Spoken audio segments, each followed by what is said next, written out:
Et ce terme est intitulé La bataille contre Amalek. Alléluia. Amen. Nous allons lire les Saintes Écritures. On va nous lire dans Exode chapitre 17. En commençant au verset 14 jusqu'au verset 16. Exode 17, 14 à 16. On peut nous lire.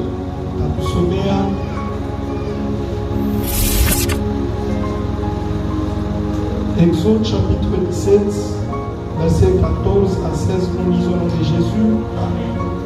L'Éternel dit à Moïse, écris cela dans le livre pour que les souvenirs s'en conservent, et déclare à Josué que j'effacerai la mémoire d'Amalek de dessus des cieux.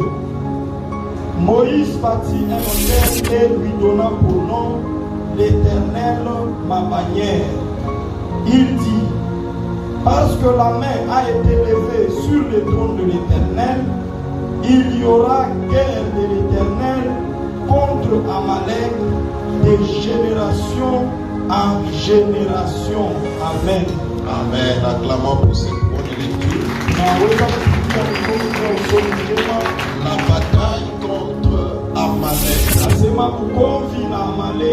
Bien-aimé, quand j'étais en train d'examiner ce terme, j'ai compris quelque chose. Et je me suis dit que la vie chrétienne, ce n'est pas une vie facile.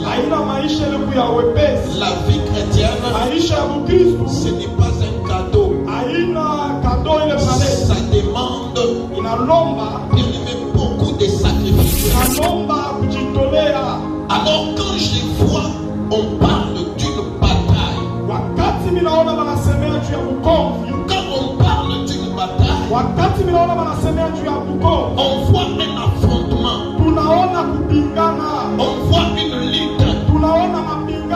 Une lutte entre deux parties. Quand on parle d'une bataille, on est en train de voir, bien-aimé, un combat entre deux royaumes. Quand on parle d'une bataille, on est en train de voir des camps opposés en train de s'affronter.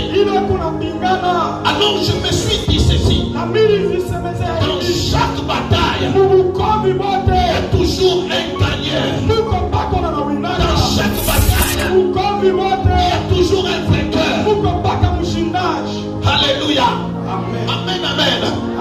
Donc une bataille, c'est un affrontement, c'est une guerre qui demande une victoire. Dans chaque camp divers, l'objectif poursuivi dans chaque camp, c'est de remporter la victoire. C'est de remporter la victoire. Voilà pourquoi je voudrais dire ce matin, dans la vie de quelqu'un, je parle à une soeur, je parle à un frère, je parle à un papa, une maman qui s'est déjà engagée dans une bataille. Je voudrais dire ceci, la victoire sera dans ton camp. La victoire sera dans ton camp. Je suis venu annoncer à quelqu'un que ta bataille à toi nécessite la victoire. Ta bataille à toi nécessite, bien-aimé, la victoire. Pour le Seigneur de Dieu. Pendant que tu acclames, les acclamations ne pas vaines. C'est un symbole de victoire. C'est un symbole de victoire. C'est un signe de victoire. On n'acclame jamais quand il n'y a pas une bonne nouvelle. On n'acclame jamais quand il n'y a pas la victoire. Nous les enfants de Dieu, nous sommes des victorieux. Peu importe les combats, peu importe les combats, Son même est victorieux. Dis à celui qui est à côté de toi, dis-lui que tu es victorieux.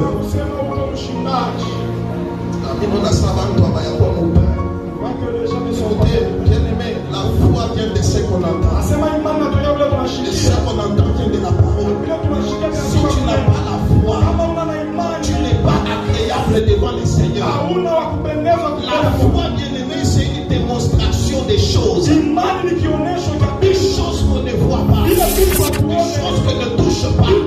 Mais nous avons la foi. Et par